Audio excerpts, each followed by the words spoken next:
다 같이 사도신경으로 신앙 고백하시겠습니다. 전능하사 천지를 만드신 하나님 아버지를 내가 믿사오며 그 외아들 우리 주 예수 그리스도를 믿사오니 이는 성령으로 잉태하사 동정녀 마리아에게 나시고 본디오 빌라도에게 고난을 받으사 십자가에 못 박혀 죽으시고 장사한 지 사흘 만에 죽은 자 가운데서 다시 살아나시며 하늘에 오르사 전능하신 하나님 우편에 앉아 계시다가 저리로서 산자와 죽은 자를 심판하러 오시리라. 성령을 믿사오며 거룩한 공회와 성도가 서로 교통하는 것과 죄를 사하여 주시는 것과 몸이 다시 사는 것과 영원히 사는 것을 믿사옵나이다. 아멘. 다 같이 찬송가 366장 함께 부르시겠습니다.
오늘 우리에게 주신 하나님의 말씀은 에스겔 37장 1절로 14절입니다. 다 같이 한 목소리로 읽겠습니다. 여호와께서 권능으로 내게 임재하시고 그의 영으로 나를 데리고 가서 골짜기 가운데 두셨는데 거기 뼈가 가득하더라. 나를 그 뼈 사방으로 지나가게 하시기로 본즉 그 골짜기 지면에 뼈가 심이 많고 아주 말랐더라. 그가 내게 이르시되 인자야 이 뼈들이 능히 살 수 있겠느냐 하시기로 내가 대답하되 주 여호와여 주께서 아시나이다. 또 내게 이르시되 너는 이 모든 뼈에게 대언하여 이르기를 너희 마른 뼈들아 여호와의 말씀을 들을지어다. 주 여호와께서 이 뼈들에게 이같이 말씀하시기를 내가 생기를 너희에게 들어가게 하리니 너희가 살아나리라. 너희 위에 힘줄을 두고 살을 입히고 가죽으로 덮고 너희 속에 생기를 넣으리니 너희가 살아나리라. 또 내가 여호와인 줄 너희가 알리라 하셨다 하라. 이에 내가 명령을 따라 대언하니 대언할 때 소리가 나고 움직이며 이 뼈 저 뼈가 들어맞아 뼈들이 서로 연결되더라. 내가 또 보니 그 뼈에 힘줄이 생기고 살이 오르며 그 위에 가죽이 덮이나 그 속에 생기는 없더라. 또 내게 이르시되 인자야 너는 생기를 향하여 대언하라. 생기에게 대언하여 이르기를 주 여호와께서 이같이 말씀하시기를 생기야 사방에서부터 와서 이 죽음을 당한 자에게 불어서 살아나게 하라 하셨다 하라. 이에 내가 그 명령대로 대언하였더니 생기가 그들에게 들어가매 그들이 곧 살아나서 일어나 서는데 극히 큰 군대더라. 또 내게 이르시되 인자야 이 뼈들은 이스라엘 온 족속이라. 그들이 이르기를 우리의 뼈들이 말랐고 우리의 소망이 없어졌으니 우리는 다 멸절되었다 하느니라.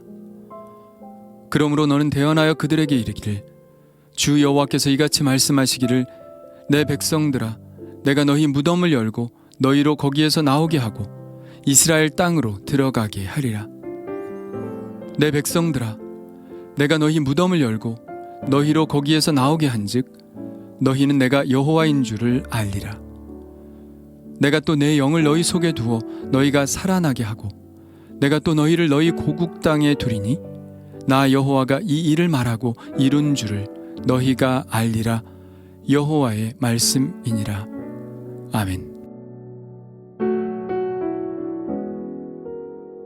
오늘의 계시는 하나님께서 말씀하시거나 환상으로 보여주시는 것이 아니라 하나님이 임재하시고 하나님의 영이 에스겔을 데리고 다른 장소로 이동하여 말씀하십니다. 여기서 영이 어떤 존재인지 정확히는 알 수 없습니다. 하나님의 천사나 사자를 말하는 것일 수도 있고 에스겔 1장에 있는 하늘 수레를 연상할 수도 있습니다. 거기에 이렇게 기록되어 있죠. 영이 어떤 쪽으로 가면 이 생물들도 영이 가려 하는 곳으로 가고 바퀴들도 그 곁에서 들리니 이는 생물의 영이 그 바퀴들 가운데에 있습니다. 그들이 가면 이들도 가고 그들이 서면 이들도 서고 그들이 땅에서 들릴 때에는 이들도 그 곁에서 들리니 이는 생물의 영이 그 바퀴들 가운데 있음이더라. 여기 등장하는 영도 그 실체를 규명할 수는 없습니다. 지금 에스겔을 이끌었던 것처럼 어떤 목표 지점으로 인도하고 이끄는 역할을 하는 어떤 것이라고 생각할 수 있겠죠. 이 세상에 없는 것을 무엇이라고 규정하는 것은 사실 쉽지 않은 일이죠. 에스겔이 영에 이끌려간 곳은 골짜기 가운데였습니다. 그 골짜기에는 뼈들이 가득했죠. 에스겔은 뼈의 사방으로 지나갔는데 그 뼈들이 심이 많고 아주 말라 뼈 그 자체만 있었습니다. 그때 하나님의 영이 물으십니다. 인자야, 이 뼈들이 능히 살 수 있겠느냐? 에스겔이 대답하죠. 주 여호와여, 주께서 아시나이다. 에스겔이 할 수 있는 대답은 사실 이것 하나밖에 없었습니다. 그가 볼 때는 살 수 없는 존재들이죠.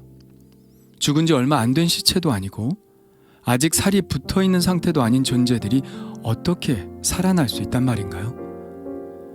그가 존경했을 엘리야나 엘리사 선지자도 죽은 자를 살리는 기적을 일으켰지만 그것은 그래도 죽은 지 얼마 안 된 사람들이었습니다. 뼈가 살아난다는 것을 그는 도저히 생각할 수 없었죠. 그러나 하나님이시라면 이야기가 다릅니다. 하나님은 모든 것을 하실 수 있으니까요. 그러므로 이것은 전적으로 하나님의 의지에 달려있는 문제입니다. 그래서 주님만이 아신다고 대답한 것이죠. 하나님은 에스겔에게 당신의 말을 대언하여 선포하라고 하십니다. 너희 마른 뼈들아, 여호와의 말씀을 들을지어다. 주 여호와께서 이 뼈들에게 이같이 말씀하시기를 내가 생기를 너희에게 들어가게 하리니 너희가 살아나리라. 너희 위에 힘줄을 두고 살을 입히고 가죽으로 덮고 너희 속에 생기를 넣으리니 너희가 살아나리라. 또 내가 여호와인 줄 너희가 알리라. 에스겔은 이 말씀에 순종합니다. 마른 뼈들을 향하여 하나님이 말씀하신 그대로 선포하죠. 그런데 과연 에스겔에게 그렇게 되리라는 믿음이 있었을까요? 사실 그러기는 쉽지 않습니다. 우리의 믿음이라는 것은 사실 우리의 상식보다 약간 지나치는 것까지가 그 한계입니다. 너무 멀리 나가면 믿기가 쉽지 않죠. 그것을 우리 하나님도 아십니다. 하나님이 우리에게 원하시는 것은 그러므로 순종이죠. 믿음이 없어도 하나님이 시키시는 대로 하는 순종. 하나님은 그 순종을 통해서 우리가 도저히 믿을 수 없는 그 일을 이루십니다. 에스겔이 순종하니 선포한 말씀 그대로 그 일들이 눈앞에 펼쳐지죠.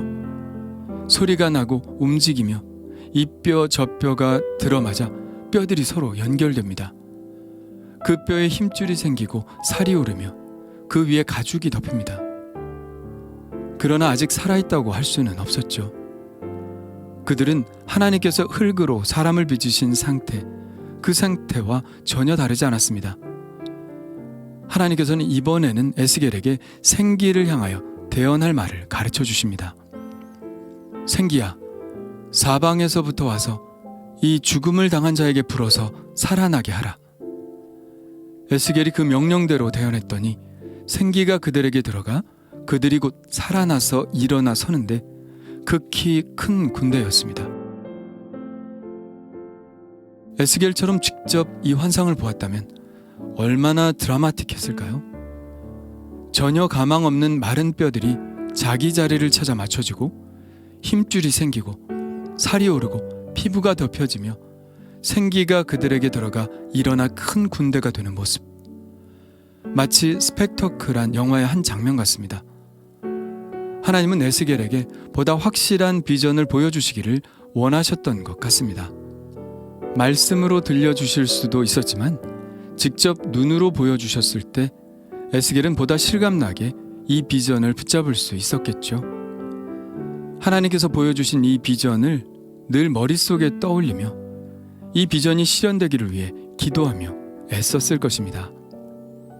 하나님이 보여주신 이 감동이 그의 삶을 완전히 사로잡았겠죠.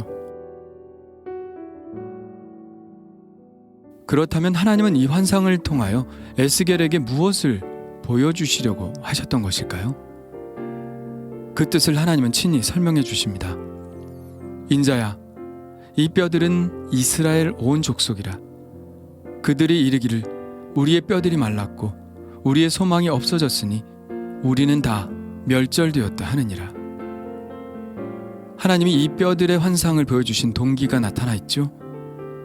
이스라엘 백성들은 스스로를 마른 뼈와 같다고 생각했습니다. 다시 일어날 가망이 전혀 없는 존재들이 되었다는 것이죠. 그들이 하는 말을 우리는 이미 33장에서 보았습니다. 우리의 허물과 죄가 이미 우리에게 있어 우리로 그 가운데에서 쇠퇴하게 하니 어찌 능히 살리요. 하나님께서 이 뼈들이 능히 살 수 있겠느냐고 왜 물으셨겠습니까? 전혀 가망이 없는 존재들이라는 것을 말씀하시는 것입니다. 하나님의 역사하심이 아니고는 전혀 가능하지 않은 존재들이라는 것이죠. 그리고 유대인들도 이 사실을 너무나 잘 알고 있었고요. 그러나 하나님은 이 불가능한 상황에 개입하십니다. 하나님이 창조주의 권위로 명령하십니다. 내 백성들아, 내가 너희 무덤을 열고 너희로 거기에서 나오게 하고 이스라엘 땅으로 들어가게 하리라. 내 백성들아, 내가 너희 무덤을 열고 너희로 거기에서 나오게 한즉 너희는 내가 여호와인 줄을 알리라. 내가 또 내 영을 너희 속에 두어 너희가 살아나게 하고 내가 또 너희를 너희 고국 땅에 두리니 나 여호와가 이 일을 말하고 이룬 줄을 너희가 알리라. 그들이 스스로 불가능하다고 말했듯이 이스라엘이 다시 고국 땅으로 돌아가게 되는 일은 마른 뼈가 서로 맞춰지고 살이 붙고 생기가 불어넣어져서 살아있는 사람이 되는 것만큼 불가능한 일이었습니다. 그러나 에스겔이 그 일은 오직 하나님께 달려있다고 말한 것처럼 이 일은 하나님만이 이루실 수 있는 일입니다.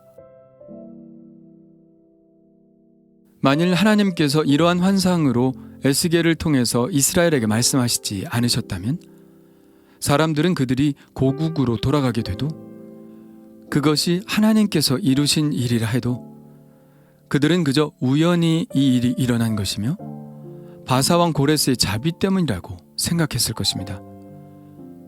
그러나 하나님이 이 불가능한 상황을 가능하게 할 것이라고 말씀하셨기 때문에 그들은 하나님께서 이 일을 말씀하시고 이루신 줄을 깨닫게 될 것입니다.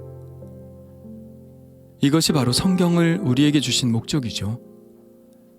만일 성경이 아니었다면 우리는 하나님께서 이루시고 계시는 일에 대해 무지했을 것입니다. 그저 모든 것들이 우연적으로 일어나는 일이라고 생각했겠죠. 그러나 하나님은 성경을 통해서 당신의 뜻을 우리에게 말씀하셨고, 성경이 하나둘씩 이루어지는 것을 보며 우리는 모든 것들이 하나님의 권능이라고 찬양할 수 있게 되는 것입니다. 그러므로 말씀을 읽고 그 말씀을 믿는 자만이 하나님을 찬양하고 예배할 수 있는 것이죠. 마른 뼈는 불가능성입니다. 전혀, 완전히 불가능한 상황을 말하죠. 그것이 가능할 것이라고 감히 에스겔도 말하지 못했습니다.